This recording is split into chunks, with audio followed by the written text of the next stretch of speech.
My father looked me in the eye at my own rehearsal dinner, in front of 80 people holding wine glasses, and said he wasn't going to embarrass himself walking a daughter who'd spent her whole life embarrassing him. Before I tell you how this happened, let me take you back, because you need to understand exactly what he was giving up, and exactly what he didn't know I'd been sitting on for 6 years. If you've ever been the family member people quietly wrote off, the one whose success got treated like an accident instead of an achievement, stay with me to the end. And if this story means anything to you, hit like and subscribe now, because you're going to want to see what happens to a family that mistakes patience for weakness. My name is Renee Calloway. I'm 36 years old, and I run a structured finance advisory practice out of a converted loft office in Denver, Colorado, 3 blocks from Union Station, with exposed brick walls and tall windows that catch the morning light in a way that still makes me feel, 6 years into owning the place, like I got away with something wonderful just by building it. I spend my days untangling other people's financial disasters, family trusts gone sideways, business partnerships that curdled into lawsuits, inheritances that split families in half over a house nobody could agree how to divide. Clients come to me at their worst moments, usually sitting across my desk with folders of paperwork they don't fully understand, asking me to make sense of numbers that have already broken something important between people who used to love each other. I'm good at it. I'm good at it because I grew up watching my own family handle money like it was a weapon instead of a tool, wielded carelessly, aimed without much thought for who it might wound. And somewhere around age 14, I decided I would understand every rule of that weapon better than anyone who'd ever pointed it at me. I remember the exact moment that decision crystallized, sitting at our kitchen table doing algebra homework, while my parents argued in low, tense voices in the next room about a missed mortgage payment. A conversation I wasn't supposed to be able to hear clearly but could, every word of it. And I remember thinking, with a strange, cold clarity for a 14-year-old, that I never wanted to be in a room where I didn't understand exactly what was happening to the money that kept a roof over my head. I built an entire career, without fully realizing it until years later, out of that one uncomfortable evening at a kitchen table. I was the middle child. My sister Danielle is 3 years older, and my brother Ashton is 4 years younger, and if you'd sat our family down at any point over the last 30 years and asked them to describe each of us in one word, they would have said Danielle was bright, Ashton was sweet, and I was difficult. Nobody ever explained what made me difficult. I think, looking back now with the clarity that comes from being an adult who's built her own life outside their house, that what made me difficult was that I asked questions. I asked where money went. I asked why Danielle got a car for her 16th birthday, and I got a lecture about gratitude for the one I was borrowing. I asked why Ashton's community college tuition was a family emergency, requiring everyone to pitch in, while my full scholarship to the University of Colorado was treated like something that had happened to me rather than something I'd earned. My mother, Patricia, has a way of rewriting history so smoothly you don't notice it happening until you're an adult with enough distance to catch her doing it in real time. She'll tell a story about my childhood where I always wanted to do things my own way. And she says it with a small, indulgent smile, like she's describing a stubborn pet, rather than a 10-year-old who noticed nobody was checking her math homework because everyone was busy with Danielle's dance recitals. My father, Gerald, ran a mid-sized landscaping and property services company for almost 30 years, Callaway Grounds and Property, out of Aurora, and he built it from a single truck and a mower into a business with 14 employees and contracts with 3 HOAs and a golf course. He was proud of that business in the specific way men of his generation are proud of things they built with their hands, and he wanted, more than almost anything, for one of his children to want it too. He wanted Ashton to want it. Ashton did not want it, not really, not in the way you need to want something to run it well. But Ashton said yes to everything my father asked, because saying yes was easier than the alternative. And so for years, there was a fiction in our family that Ashton was learning the business, while Danielle was building her brand as an event planner who mostly planned events for people she already knew socially, and I was off in Boulder getting a finance degree that nobody in my family could. LD quite explained to their friends. My mother would introduce me at church as our daughter who does something with numbers, like the specifics were beneath mentioning. I have an MBA and a CFA charter. I have run financial risk models for companies with revenue in the hundreds of millions. My mother's version of that is something with numbers. I want to give you a specific memory, because vague summaries don't tell you anything real about a family, and I promised myself when I started telling this story that I'd only give you things that actually happened, exactly as they happened. When I was 26, I flew home for Thanksgiving from my first real job at a regional bank in Denver, and I brought with me a check for $4,000 because my mother had called me crying 2 weeks earlier saying the property taxes on the house were behind, and the county was sending letters threatening a lien. I didn't ask questions. I didn't ask why my father, who ran a business with 14 employees, couldn't cover a property tax bill himself, or where the money had gone instead. I just wired it the same day, from my own modest savings, the kind of savings a 26-year-old 2 years into her first real job doesn't have much extra of, and I told myself it didn't matter, because that's what family does for each other. At Thanksgiving dinner 2 weeks later, sitting at the same table where the money had, quite literally, kept the lights legally on, my father raised a toast to Danielle, who had just landed a contract planning weddings for a boutique venue downtown. Her first real client win in a business she'd started with money my parents had given her as a graduation gift. He said, in front of my aunt and uncle and both sets of grandparents who were still alive at the time, standing with his wine glass raised, his voice full of a warmth I recognized but rarely felt aimed at me, that Danielle had the kind of drive that actually gets you somewhere in this life. Nobody mentioned the check. Nobody ever mentioned the check, not that year, not any year after, not even a quiet word of thanks passed privately in the kitchen while we did dishes together. It simply vanished into the family's understanding of itself, the way so many things I'd quietly done seemed to vanish, absorbed without acknowledgement, as though naming them out loud might have obligated someone to feel something uncomfortable. When I brought it up gently to my mother the following spring, not as an accusation, just a passing comment about how tight things had felt financially that year, she told me I was keeping score in a family that doesn't work that way. I want you to sit with that phrase for a second, because you're going to hear a version of it again later in this story, and it's going to matter. What I've come to understand, years later, is that "we don't keep score" is often something said by people who are quite certain they're winning, said to the one person in the room who's been quietly losing, told that noticing the score at all is somehow the real transgression. Here's the thing about being the family member who quietly manages the money in the background. You start to see patterns nobody else sees, because you're the one holding the actual numbers while everyone else is holding feelings.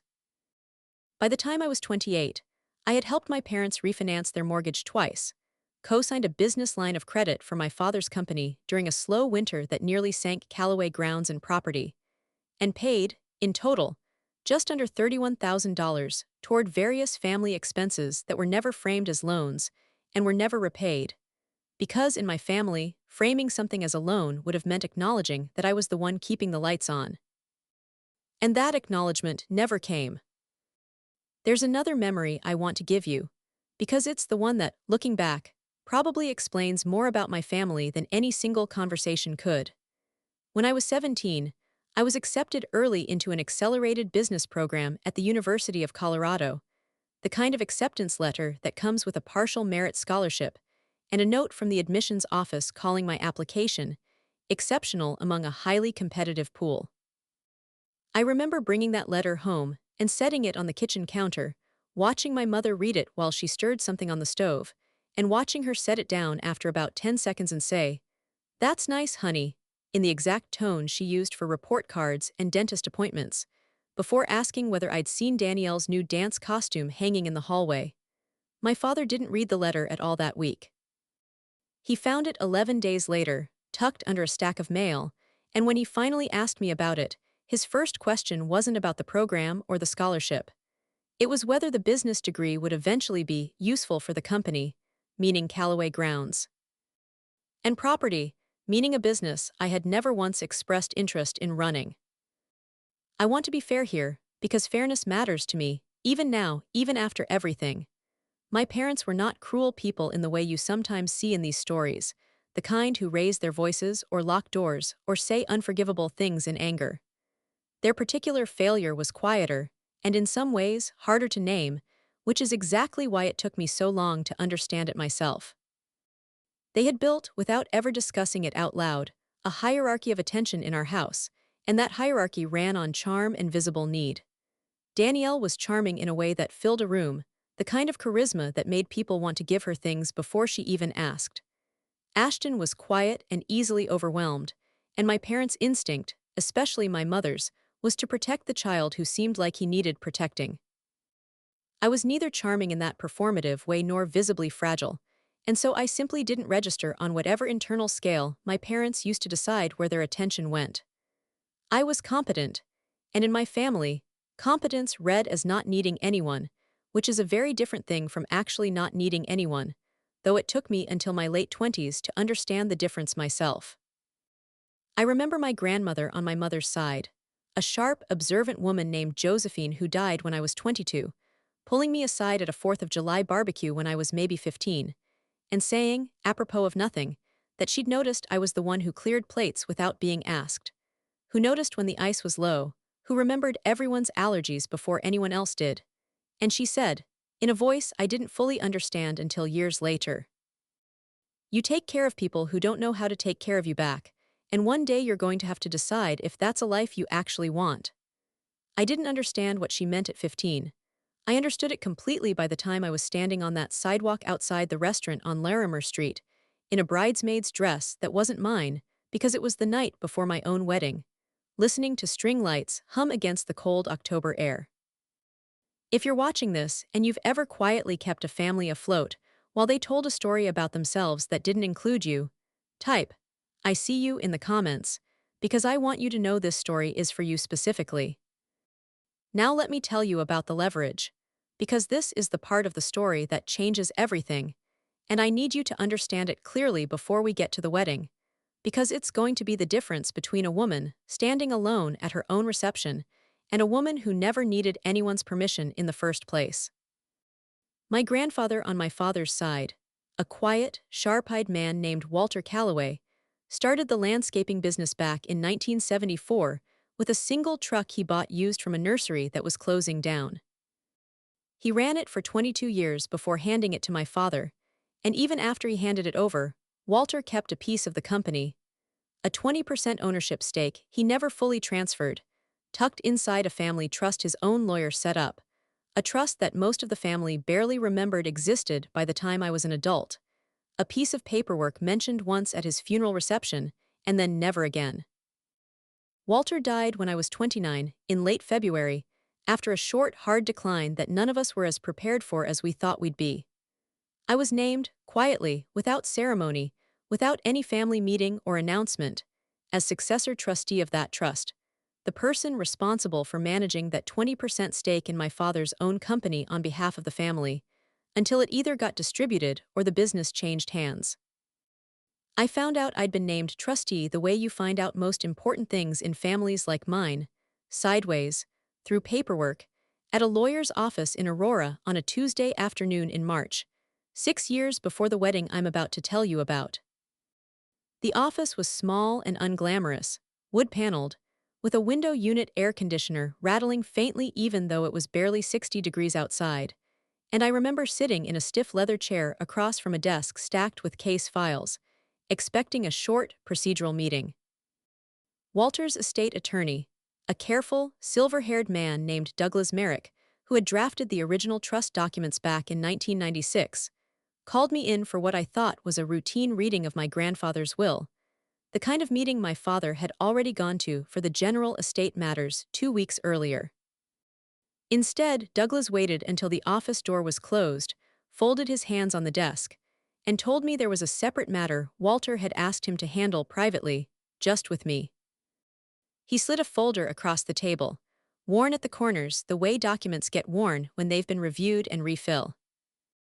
Ed many times over many years, and told me that Walter had specifically requested, in a handwritten letter kept with the trust documents, that I be the one to hold this responsibility. Douglas read the letter aloud to me that day, in Walter's small, careful handwriting, a letter dated almost 4 years before his death, and I still remember the exact words, because I've asked Douglas to read them to me again more than once in the year since, on harder days, when I needed reminding of who actually saw me clearly. Renee is the only one of my grandchildren who has ever asked to see the actual books instead of just asking for money out of them, Walter had written. She won't misuse this. She'll probably sit on it longer than she should because that's her nature, but when the day comes that she needs it, she'll know exactly what to do. I didn't understand, sitting in that stiff leather chair at 29, just how precisely my grandfather had predicted the next 6 years of my life. That trust gave me, as trustee, real legal authority over that 20% stake, voting rights on major company decisions above a certain threshold, approval authority on any sale, merger, or major debt the company took on involving that portion of ownership, and critically, the right to call for a formal accounting of company finances at any time. My father did not know the full scope of what that meant. He knew, vaguely, that his father had left some paperwork involving the business, and he assumed, because it suited him to assume it, that it had been resolved cleanly when Walter died. It had not been resolved cleanly. It had been resolved quietly, and I had spent 6 years honoring my grandfather's wishes by saying almost nothing about it, reviewing the company's financials every quarter with Douglas over coffee, watching my father run Callaway grounds and property into a slower, shakier version of what it used to be, and never once using that authority, because I didn't want to be the daughter who used her dead grandfather's trust as a weapon against her own father's pride. I want to tell you a little more about Walter, because he matters more to this story than a single line in a trust document can capture. My grandfather was not a warm man in an obvious way. He didn't hug easily, and he wasn't the kind of grandfather who showed up to every school event with a camera. What he did instead, every single Saturday morning from the time I was 9 until I left for college, was let me ride along in his truck to job sites, not because he needed the help, but because, as he told me once when I was maybe 12, sitting on an overturned bucket eating a sandwich while he checked irrigation lines at a golf course, he liked that I asked how things worked instead of just wanting to go home. He taught me to read a basic profit and loss statement before I could legally drive. He let me sit in on vendor negotiations, quietly, in the corner, and afterward he'd ask me what I noticed. And he listened, actually listened, to what a 10-year-old and then a 15-year-old and then a 20-year-old had to say about margins and overhead, and the quiet dishonesty of a supplier who always rounded his invoices up. When Walter got sick, in the winter I turned 28, I was the one who drove him to appointments most weekends, not because anyone assigned me that role, but because I was the one who showed up, the same way I'd been showing up to job sites as a kid. My father visited on Sundays, dutifully, for an hour at a time. My mother sent flowers. Danielle came twice in the 4 months he was declining, both times with her phone out, and Ashton, to his credit, came more often than I expected but rarely knew what to say once he arrived. It was Walter and me mostly in the last stretch, him teaching me things I didn't fully understand I was being taught, like the name of his attorney, and the fact that there was paperwork that would need sorting. After he was gone, said so casually, I assumed he meant a will and nothing more. I want to be honest with you here, because honesty is the whole point of telling this story right. I didn't sit on that trust information out of strategy. I sat on it because some small, stubborn part of me kept hoping that if I just kept showing up, kept quietly helping, kept being the reliable one, eventually my family would see me the way Walter had seen me. Every quarter for 6 years, I met Douglas Merrick for coffee at a diner near his office in Aurora, and we'd go through the company's financials together, line by line, and every single time at the end of that meeting he'd ask me the same question. Are you going to tell them yet? And every single time for 6 years, I told him not yet, because some part of me still believed that if I waited long enough, the truth wouldn't need to come out as leverage. It could just come out as recognition, freely given instead of forced. I held on to that hope for 6 years. I held on to it right up until the week of my wedding. Let me tell you about Marcus, because he matters to this story, and because the 2 years leading up to that rehearsal dinner were, honestly, the best 2 years of my adult life up to that point. Marcus Ilnia is a structural engineer, 38, originally from a family in Sacramento, and I met him at a conference in Chicago where he was giving a talk on seismic retrofitting, and I was 3 seats back pretending to check email while actually listening to every word, because the way he explained load distribution made something in my brain light up. We started dating 4 months after that conference. He proposed on a Tuesday in October, on the balcony of my apartment overlooking the Denver skyline, with a ring that had belonged to his grandmother.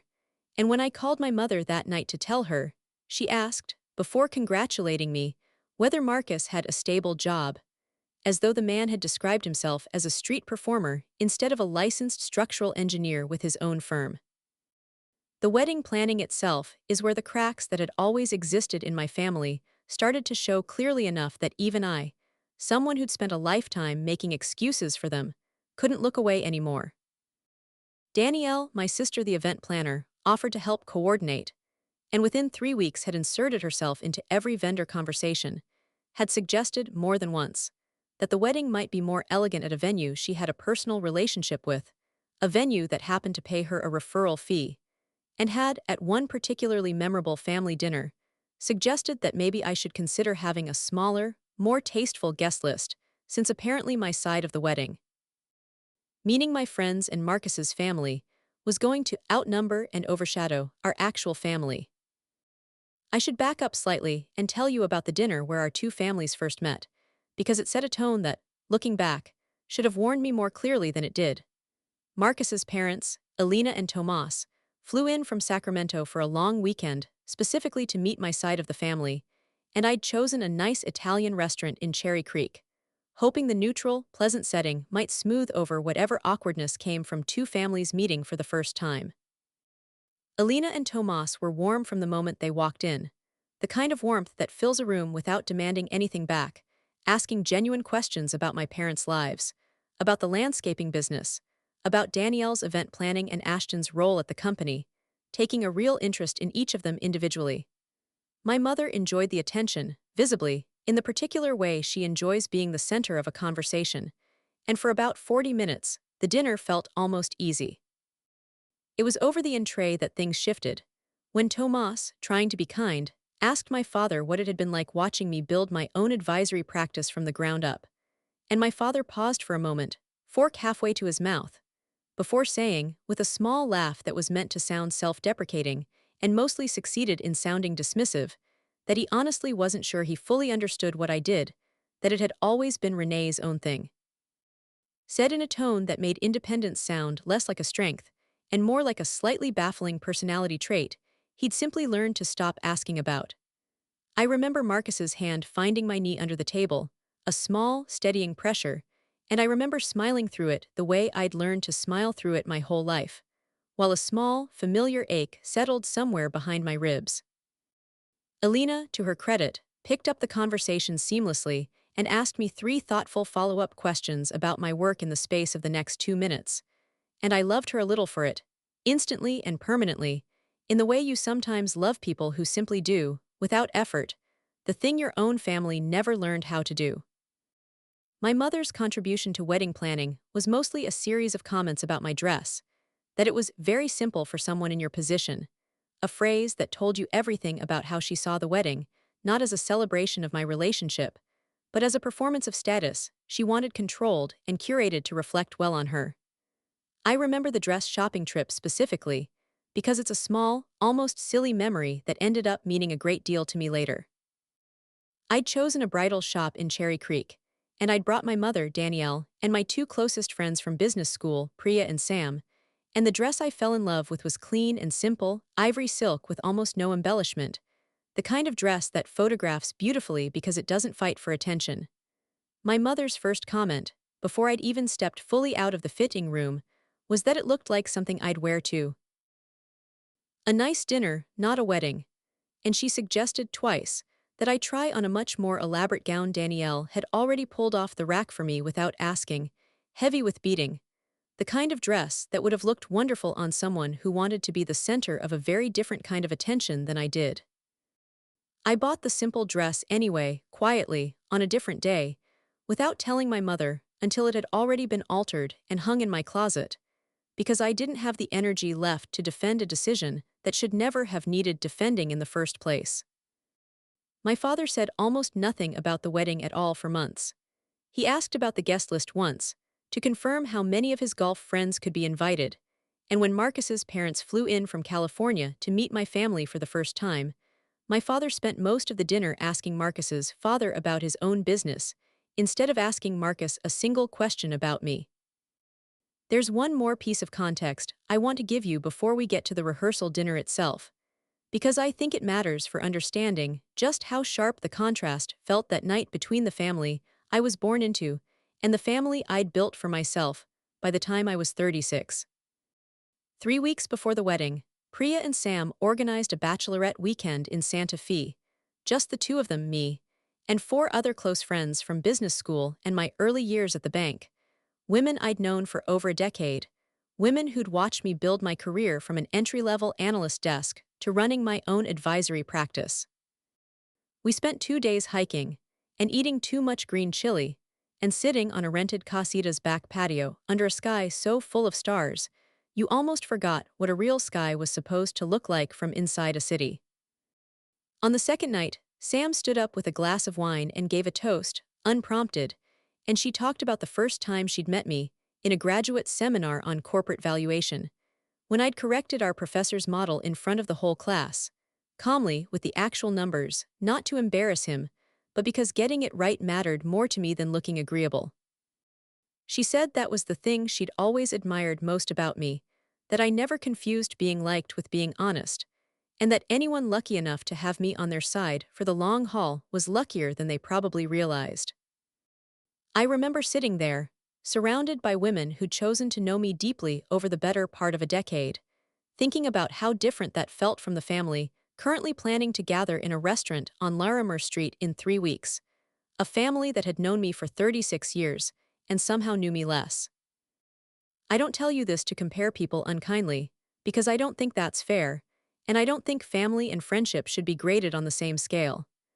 But I do think it's worth naming, because I think a lot of us carry a quiet, unexamined assumption that the people who have known us longest must, by default, know us best, and that assumption can keep you tethered to relationships long after the evidence has stopped supporting it. Somewhere on that patio in Santa Fe, under all those stars, some old, tired hope I'd been carrying since I was a teenager finally loosened its grip a little, the hope that if I just waited long enough, my family would eventually catch up to who I'd actually become. I didn't know yet, sitting there with a glass of wine and my closest friends around me, that I'd be tested on exactly that hope 3 weeks later, in a much less forgiving room. If you're watching this from somewhere far from home tonight, somewhere you had to build for yourself, because the place you came from never quite made room for you, tell me in the comments where you're watching from. I want to know how far this story has traveled, because I have a feeling it's more common than any of us like to admit. The rehearsal dinner was at a restaurant on Larimer Street,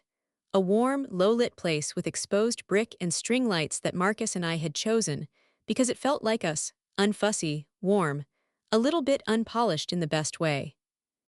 80 people were there, a mix of my closest friends from college and business school, Marcus's enormous, affectionate extended family who had all flown in and immediately treated me like I'd always belonged among them, and my own family, seated together at two round tables near the front, looking, even before anything happened, slightly out of place among the warmth surrounding them, the way a closed door looks out of place in a room full of open windows. My father stood up to give a toast around the time the second course was being cleared. I want to be precise about what he said, because I've replayed it enough times that I can give it to you almost word for word. He talked about watching his children grow up. He talked about Danielle's natural gift for bringing people together, which drew a warm laugh from her side of the table. He talked about Ashton finally coming into his own at the company, which was generous phrasing for a young man who mostly answered phones and drove the truck to job sites. And then he got to me, and he paused, and he said that he was proud of how far I'd come, which sounds kind until you understand the tone he said it in. The tone of a man describing an unlikely outcome rather than a deserved one. The tone you'd use for a plant that grew in bad soil instead of a person who built something with her own hands. It was after the toast, during the dessert course, when Marcus's mother asked, warmly and innocently, who would be walking me down the aisle the next day. And my father, who had not spoken to me directly about the wedding logistics in weeks, who I had assumed, because it had simply never occurred to me to assume otherwise, would be the one to walk me down the aisle the way he had always said he would when I was a little girl watching him mow lawns on Saturday mornings, set down his fork, and said, loud enough for both family tables and several nearby guests to hear clearly, that he didn't think it made sense for him to do it. I asked him why, and I kept my voice level, because some instinct in me already understood this was a moment that mattered, a moment I would want to remember myself handling with composure rather than panic. He said that walking me down the aisle felt like putting a stamp of approval on a version of my life he didn't fully recognize: my career, my attitude, as he called it, the fact that I'd always done things my own way. The same phrase my mother liked to use, the phrase that made independence sound like a character flaw. I asked him, still calmly, what exactly about my life he felt he couldn't approve of, and he listed things almost mechanically, as though he'd rehearsed them: that I'd moved to Denver instead of staying close to home, that I'd built a business that nobody in the family really understood, that I'd never asked his opinion on major decisions the way Danielle always did, even when her decisions turned out badly. I pointed out, quietly, that I hadn't asked his opinion because the one time I had, about accepting my first job offer at 19, he'd told me I was making a mistake leaving for Boulder instead of staying to help at the company, and I'd learned from that conversation that his opinion and my well-being weren't always pointed in the same direction. He said, and this is the line I opened this story with, that he wasn't going to embarrass himself walking a daughter who'd spent her whole life embarrassing him. The words landed in that warm, string-lit room like something physical, and I remember Marcus's mother's face going pale beside me, and I remember one of my college friends, Sam, half rising from her chair before catching herself. My mother, instead of correcting him, reached over and put her hand on his arm, a small gesture of alliance that told me everything I needed to know about where this had actually come from, and how long it had likely been discussed between the two of them before that dinner. She added, almost gently, as though she were being reasonable, that maybe it would be less confusing for everyone if I just walked in alone, that plenty of modern brides did that now, that there was no need to make a whole thing out of it. Danielle looked down at her plate. Ashton looked like he wanted to be anywhere else in the world, and later, in the parking lot, he'd be the only one of my 3 family members to quietly tell me he thought Dad was wrong, though even then he said it low enough that no one else could hear. The restaurant had gone quiet around our tables in that specific way. A room goes quiet when it senses something is happening that it isn't supposed to be witnessing. I could feel Marcus's family exchanging glances a few seats down, the kind of glances people give each other when they're trying to decide whether it's their place to intervene in a stranger's family. Marcus's hand found mine under the table, and I could feel him ready to say something in my defense, something sharp and protective, and I squeezed his fingers once, a small signal we'd developed over 2 years together that meant let me handle this. I stood up. I did not raise my voice. I told my father, calmly, that I understood, and that I hoped he'd enjoy the rest of the evening, and I thanked our guests for coming, thanked them specifically and warmly, because I didn't want 80 people's last memory of that dinner to be defined entirely by my father's words rather than by the genuine warmth most of them had brought into that room. I walked outside into the cool October night, past the hostess stand, past a couple waiting for their table who glanced up and then quickly looked away, sensing something in my face that told them not to ask if I was all right. I stood on the sidewalk under the string lights spilling out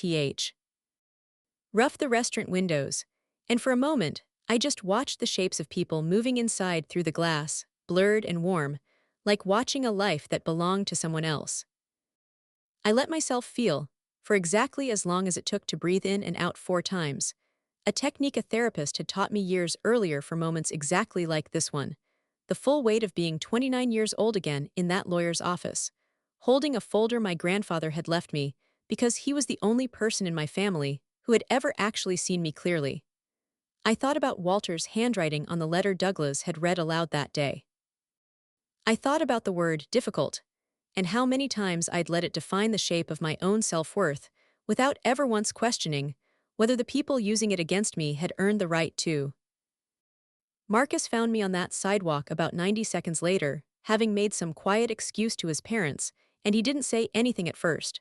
He just stood next to me, close enough that our shoulders touched, and let me have the silence for as long as I needed it. When I finally spoke, it wasn't to cry or vent.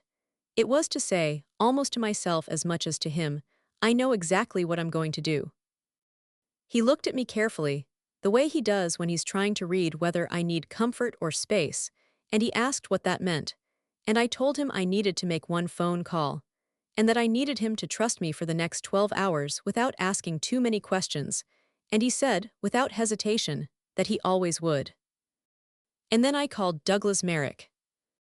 It was almost 9 at night, which is not a time you typically call your family's estate attorney,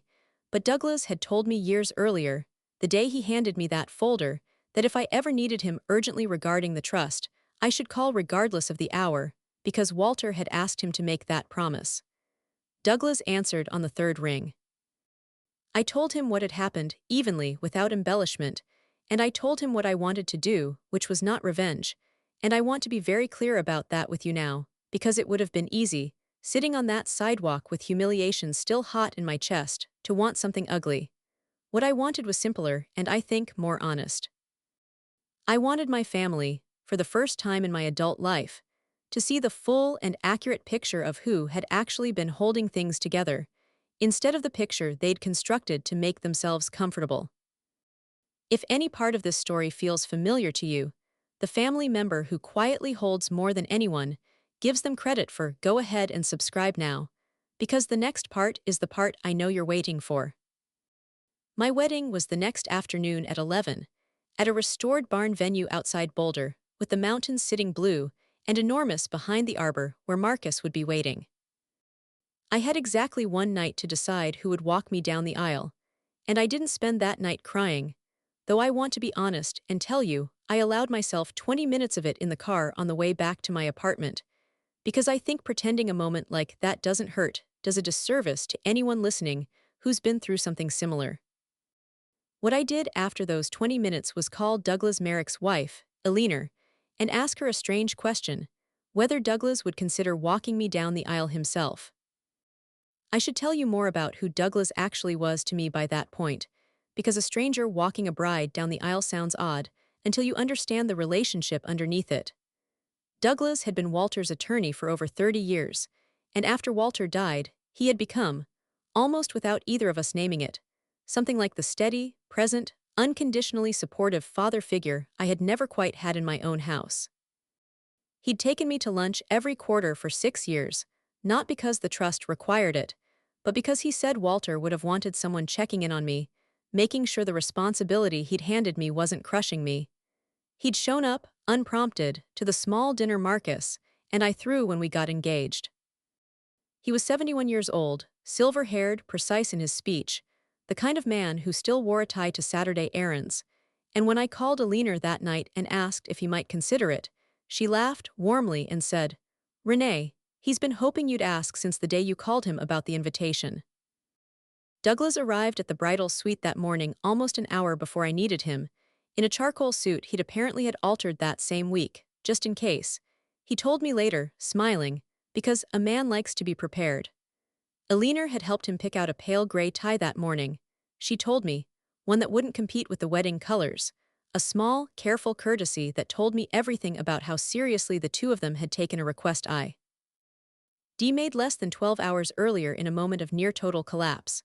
When Douglas saw me in my dress for the first time, he didn't say anything for a long moment, just looked at me with an expression I can only describe as something close to what I imagine Walter's face might have looked like, had he lived to see it. And then he said, quietly,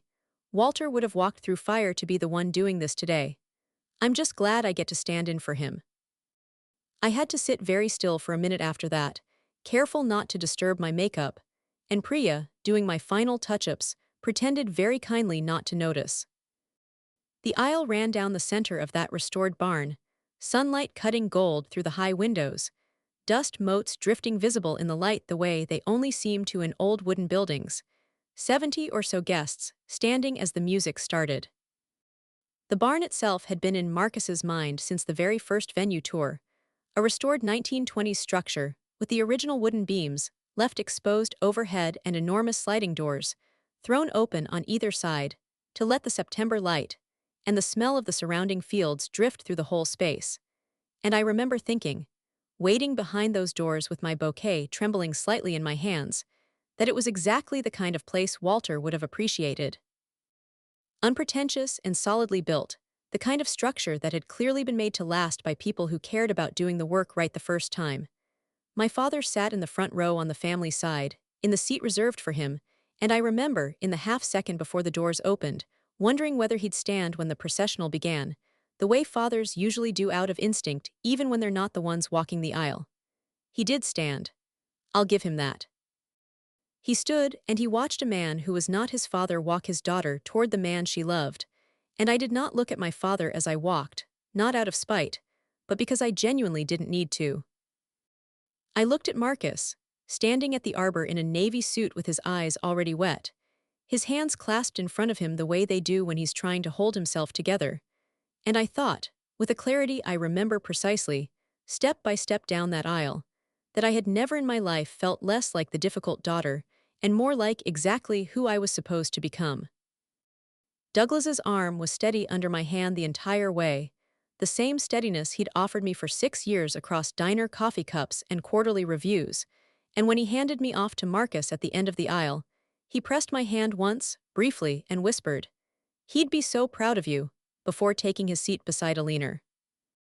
The ceremony itself was warm, and honestly, largely unremarkable in the way good ceremonies should be: vows, rings, an officiant who'd known Marcus since college and cried harder than either of us did. I remember, standing at the arbor, catching my father's eye once, briefly, somewhere in the middle of Marcus's vows, and seeing something on his face I couldn't quite name at the time, something between discomfort and a feeling he didn't have language for, watching his daughter be walked and given away, in every sense that mattered, by a man who wasn't him. I didn't dwell on it. I turned back to Marcus, and for the length of the ceremony itself, I let myself feel nothing except exactly what a wedding is supposed to feel like. It was the reception, 3 hours later, under a tent strung with the same warm lights from the rehearsal dinner, where the second part of this story happened, the part my family did not see coming, because they had spent 30 years assuming that the quiet daughter who never made a scene would never be the one holding the actual power in the room.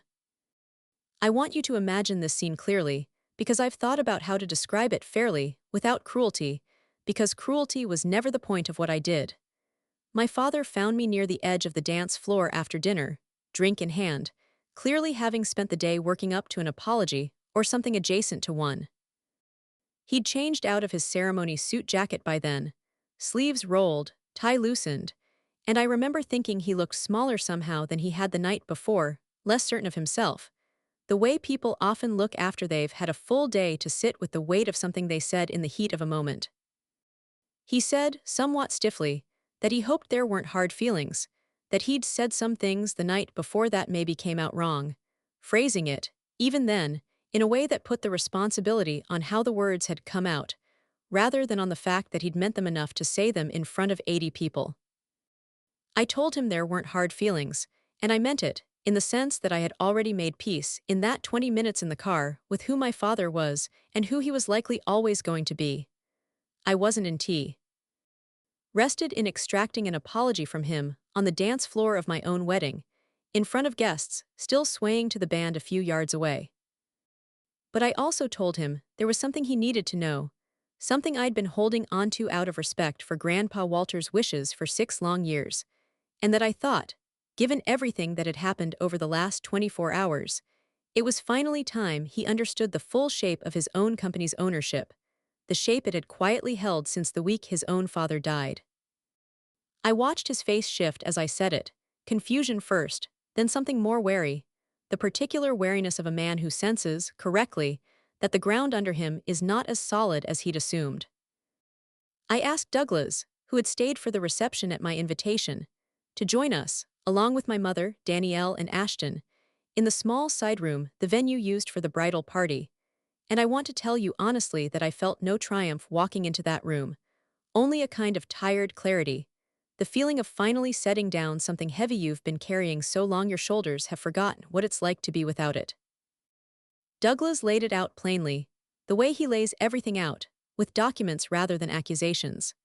He'd brought a slim leather folder with him to the reception, the same kind he'd carried into that lawyer's office 6 years earlier, and he opened it on the small round table in the center of the room, and I watched my father's eyes drop to it the way a man's eyes drop to a doctor's chart when he already suspects the news isn't good. Douglas explained that Walter Calloway's trust, established in 1996 and amended in 2003, held a 20% ownership stake in Calloway grounds and property, and that I had been named successor trustee upon Walter's death, a fact recorded in Arapahoe County probate court and never contested or challenged by anyone in the room, because no one in the room, I said gently, had ever asked to see the paperwork. He explained, in the same measured tone he uses when he's walking a client through something painful, that as trustee, I held approval authority over any sale, merger, or debt obligation involving that ownership stake above a certain threshold, specifically anything exceeding $50,000 in new liability against company assets. He noted, checking a printed summary he'd pulled from public UCC filings and the company's own annual disclosures, which he'd been quietly reviewing on my behalf every year as part of his standing duty to the trust, that Calloway Grounds and Property had over the past 3 years taken on 2 lines of credit, one for $85,000 in March of 2023, used, according to the filing, to cover a shortfall after losing the golf course maintenance contract, and another for $60,000 taken out just 4 months before my wedding, in June, to cover payroll during a slow stretch nobody in the family had mentioned to me at all. Both, Douglas explained, technically should have required my sign-off as trustee under the terms Walter had set, and neither had received it, meaning both loans were, as of that moment, sitting in a legally vulnerable position, technically challengeable, that I and only I had the authority to either resolve cleanly or leave exposed. My father asked, in a voice that had lost all of its earlier bluster, how long I had known about the June loan specifically, since that one, unlike the trust itself, felt like a more immediate and personal blindside proof that I'd had visibility into the company's struggles in real time, in the very months he'd been standing in dinners and rehearsal toasts implying my life was the uncertain, unproven one. I told him the truth. I'd known within a week, because Douglas reviewed every filing as they came in and always told me, and I'd chosen not to say anything, not out of cruelty, but because I'd assumed, the way I'd assumed for 6 years, that saying something would only make him feel smaller, and I had spent my whole life trying not to be the reason my father felt small. I told him, plainly, that I understood now that protecting his pride at the expense of my own truth had never actually protected either of us. Danielle, standing near the doorway with her arms crossed, asked the question I think had been sitting underneath everyone's shock the whole time, which was whether this meant I actually had more money, more real power in the family, than any of them had ever assumed, and I remember how careful I had to be not to laugh at the question, not because it was foolish exactly, but because it revealed so plainly what our family had always measured worth by. I told her that the trust wasn't about money in the way she meant it, that I didn't personally profit from being trustee, that the 20% stake belonged to the family as a whole under the trust's terms and would eventually be distributed according to Walter's wishes. Not mine. What it gave me, I told her, wasn't wealth. It was information, and the standing to finally insist that information be treated honestly, which was a kind of power our family had never once extended to me in any other form. Ashton had been quiet through most of it, standing near the window with his hands in his pockets, and when he finally spoke, it wasn't to ask about the money at all. He asked me, quietly, almost apologetically, whether I'd been carrying this alone the whole time, whether there had been 6 years where I knew things about our family's finances that none of the rest of us did, and whether that had been lonely. It was such a simple, unexpected question, so different from the defensiveness radiating off the rest of the room, that it caught me off guard more than anything my parents had said. I told him yes, honestly, it had been lonely, more than I usually let myself admit even to myself, and something in his face shifted when I said it, some recognition passing between us that would end up mattering a great deal more, in the months that followed, than either of us understood standing in that small side room with the sound of the reception band still faintly audible through the wall. My father's face went through several colors in the space of about 10 seconds. My mother said, in a voice that had lost all of its earlier warmth, that this felt like I was keeping score, that exact phrase again, the same one she'd used at Thanksgiving a decade earlier, and I told her calmly that I wasn't keeping score, I was simply telling the truth, and that there was a difference between the two that our family had never learned to see. Danielle asked, sharply, whether I'd planned this, whether I'd been sitting on this specifically to embarrass them at my own wedding, and I told her the truth, which was that I had been sitting on it for 6 years hoping I would never have to use it at all,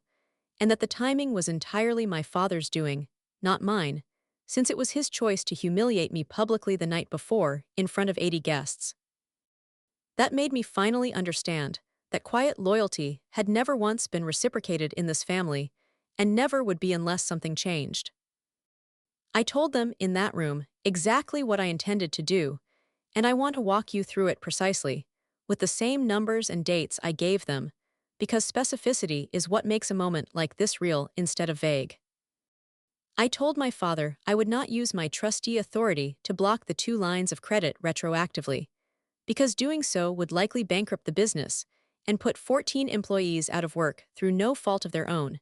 and I wasn't willing to hurt people who had nothing to do with any of this. I watched some of the tension leave his shoulders when I said that, and I think, for a moment, he believed the conversation was over, that I'd made my point and would now quietly step back into the daughter he'd always known, the one who absorbed and forgave and asked for nothing in return. But I told him that going forward, things would be different, and I laid out 4 specific conditions, the same 4 I'd spent part of the previous night drafting with Douglas over the phone. First, quarterly financial reviews of the company, conducted formally, with full access to the books, the same access I'd been quietly granted informally for years, but had never exercised at scale. Second, formal written approval from me, as trustee, on any future debt or major decision involving the business above the $50,000 threshold Walter had originally set. No exceptions, no verbal handshake agreements. Third, a request, effective immediately, that the company begin properly documenting and repaying the $31,000 in personal funds I had put into the business and the household over the previous 8 years, not as a gift this time, but as a documented, interest-bearing loan at a modest 3%, with a 5-year repayment schedule drafted by Douglas and signed by my father, as a condition of my continued cooperation as a lenient trustee rather than an adversarial one. And fourth, and this was the one that seemed to land hardest, an honest conversation, whenever he was ready to have it, about why acknowledging what I'd done for this family had always felt harder for him than acknowledging what Danielle or Ashton had done, even when what I'd done had, on paper, kept the lights on more than once. My mother started to object to the third condition specifically, saying the money had always been a gift, freely given, and I told her, as calmly as I could manage, that a gift freely given doesn't require the giver to also silently absorb being told she's difficult, or watch her sister get toasted for ambition while her own contributions go unspoken. I told her that I was willing to call it whatever she needed to call it in her own mind, but that going forward, on paper, in writing, with Douglas as witness, it would be documented accurately, because I had spent enough years of my life being asked to accept an inaccurate version of my own story for the sake of everyone else's comfort. If this is the part of the story you've been waiting for, the moment where quiet finally becomes clear and specific, let me know in the comments with the word receipts, because that's exactly what this was. The aftermath unfolded over the following months in ways that were, honestly, more sobering than satisfying, and I think it's important I tell you that honestly, instead of pretending, there was some clean, cinematic justice in it. My father signed the repayment agreement 3 weeks after the wedding, in Douglas's office, on a gray Tuesday morning in November, with far less fight than I expected walking in. I remember sitting across the conference table from him, watching him read through each clause twice before signing, and I remember thinking he looked older than he had at the wedding, not physically, but in some quieter way, like a man setting down an old story about himself, and finding he didn't know quite who he was without it. I think part of him, underneath the wounded pride, was almost relieved to finally have someone paying real attention to a business he'd been quietly struggling to keep afloat for years without admitting it to anyone, including himself. My first formal quarterly review, held in January, uncovered more than either of us expected. a maintenance contract that had been underbilled for 2 years due to a clerical error nobody had caught, and a part-time office manager who'd been quietly padding her hours. Small things individually, but the kind of small things that compound into real damage over time when nobody with authority is actually looking. My father, to his credit, didn't push back on any of the corrections once he saw the numbers laid out clearly. Callaway Grounds and Property is still running today, smaller than it was at its peak, 12 employees instead of 14 after 2 voluntary departures during a restructuring that followed that first review, but stable, profitable again by the spring, with actual financial oversight for the first time in its history. My father and I speak now roughly once a month, careful, businesslike conversations that are not warm exactly, still edged with a formality neither of us quite knows how to soften, but are, for the first time in my life, honest. Last month, for the first time, he asked my opinion on a decision before making it, rather than after, and I sat with that phone call for a long time after we hung up. My mother did not take any of it well, and I won't pretend otherwise. She told several relatives, in the weeks after the wedding, a version of events where I had ambushed the family with lawyers on my wedding day, planned in cold blood, timed for maximum humiliation, and that version traveled through certain corners of our extended family faster than the truth ever could, the way convenient stories always travel faster than accurate ones. I lost, for a time, a warm relationship with 2 cousins who believed her version over mine, though one of them, my cousin Priya, called me 8 months later, quietly apologetic, after she'd finally asked to see the actual trust documents herself and realized how much of what she'd been told simply wasn't true. My mother and I still speak, usually every few weeks, brief calls about nothing in particular, and there's a formality now, a careful distance neither of us names directly. I sent her flowers on her birthday this past spring, and she thanked me politely, the way you'd thank an acquaintance, and I've made a kind of peace with that, because I think some relationships only had room to be as deep as the smallest, most convenient version of the truth would allow, and I'm no longer willing to shrink my own story to fit inside that smaller version just to keep the peace. Danielle's event planning business lost its referral relationship with the venue she'd been quietly steering my wedding toward, after Marcus, during the fallout, mentioned the arrangement to a few people in the wedding industry who did not take kindly to the ethics of it, and word travels quickly in a business built on reputation. She also lost, I later learned, 2 other client relationships that quarter, unrelated to the wedding directly, from clients who'd apparently heard some version of the family story and decided they didn't love the picture it painted of her judgment. While I want to be clear, I did not orchestrate any of that particular consequence, and I felt no satisfaction watching it happen. I also won't pretend I was sorry to see her finally face a small, real consequence for something she'd been doing casually for years, without anyone questioning it. She and I are polite at family gatherings now. Nothing more, brief hugs and surface conversation, and I think that's an honest reflection of what our relationship IP actually was underneath the performance of closeness we used to maintain for our parents' sake.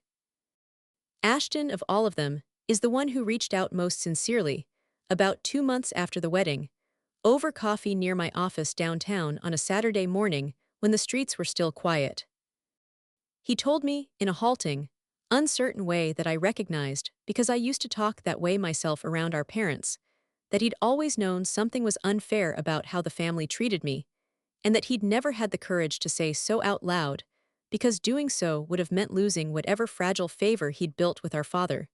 the only real currency he'd ever felt he had in that house. He told me he'd cried in his car after the rehearsal dinner, alone, for almost 20 minutes, and hadn't known how to say anything to me that night because he didn't trust himself not to fall apart in front of everyone. I appreciated that honesty more than I expected to, and it's changed something quiet and steady between us since. He's since taken on more real responsibility at the company under my quarterly reviews, running 2 of the larger commercial accounts almost entirely on his own now. And I think, for the first time, he's actually building something of his own instead of performing a role someone else assigned him. We have dinner together, just the 2 of us, every few weeks now, something we never once did growing up in the same house.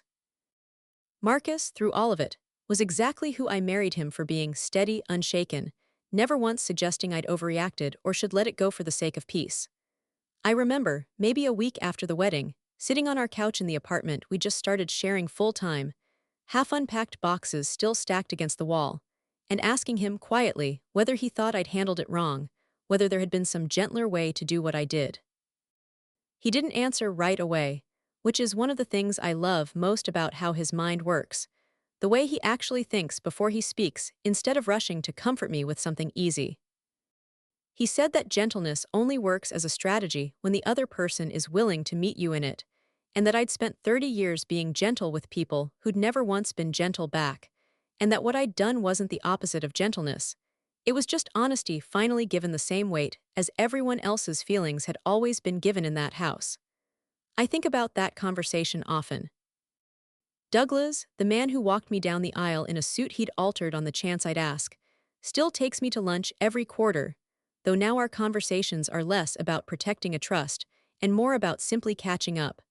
The way family does when family is chosen carefully instead of assumed by blood. He and Alina came to Thanksgiving at Marcus's and my place this past year, our first holiday hosting on our own, and I remember standing in the kitchen with Alina while she helped me finish the gravy.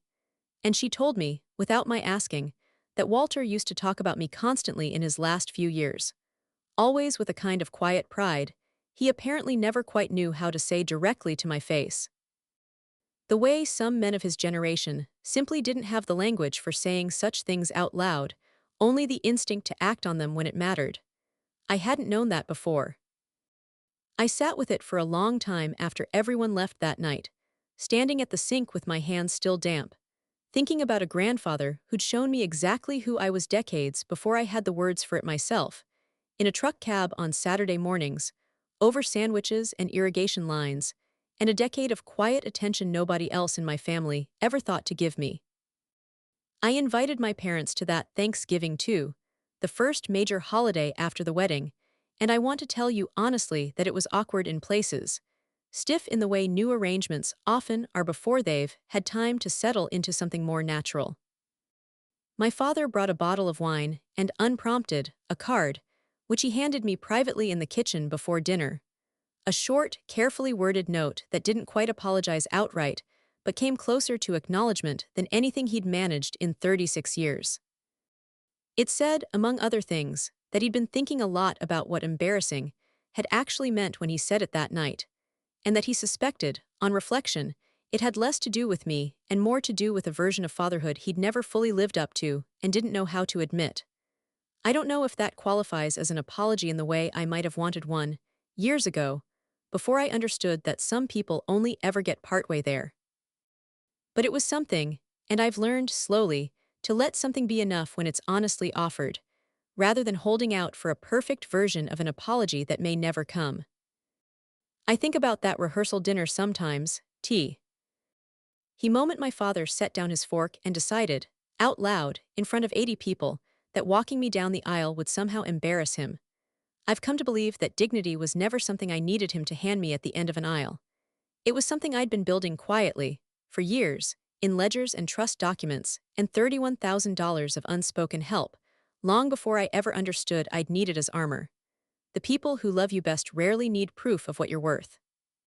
The people who don't will eventually ask you for it whether they mean to or not, and when they do, you don't owe them anger.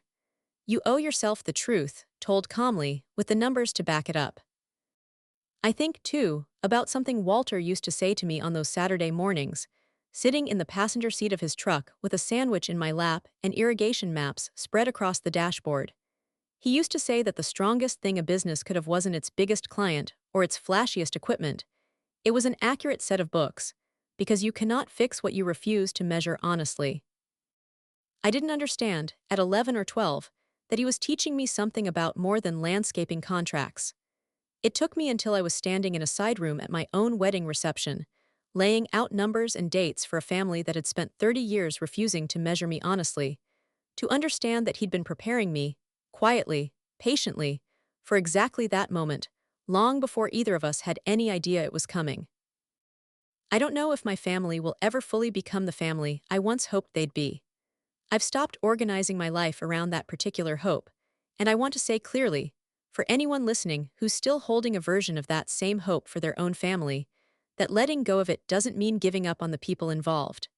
It means finally putting your own dignity somewhere it can't be moved by someone else's willingness or unwillingness to change. My father and I are building something slower and smaller than what I once imagined a father-daughter relationship should look like. But it's real. In a way, our relationship never quite managed to be honest before. My mother and I have found a distance that,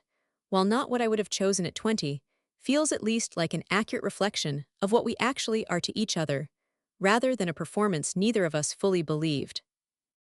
Ashton has become, unexpectedly, one of the steadiest relationships in my life, proof that people can surprise you even after decades of silence, if you leave a little room for them to. And Danielle and I have settled into something civil, if not close, which I've come to understand is sometimes simply the honest shape of a sibling relationship that was never as deep as our childhood made it look from the outside. What I know now, that I didn't know standing on that sidewalk on Larimer Street a year ago, is that quiet competence isn't a weakness waiting to be exploited. It's a kind of strength that doesn't need to announce itself until the moment it does. I spent years being underestimated because I didn't perform my worth loudly enough for a family that only paid attention to volume. But underneath that quiet, I was learning everything I needed to know: how to read a balance sheet, how to hold a trust responsibly for 6 years without abusing it, how to walk away from a table calmly instead of raising my voice, and how to finally, when it mattered most, tell the truth clearly enough that no one in that room could pretend not to hear it. If you're the quiet one in your own family, the reliable one, the one who gets called difficult for simply expecting to be seen accurately, I want you to hear this clearly. You are not required to keep proving your worth to people who have already decided not to notice it. One day, the truth finds its own moment. Yours will too. If you've made it this far, thank you for staying with me through the whole story. If any part of this reminded you of your own family, your own quiet years of being underestimated, tell me about it in the comments, and don't forget to subscribe, because there are more stories like this one coming, and I have a feeling you're exactly the kind of person who needed to hear this today.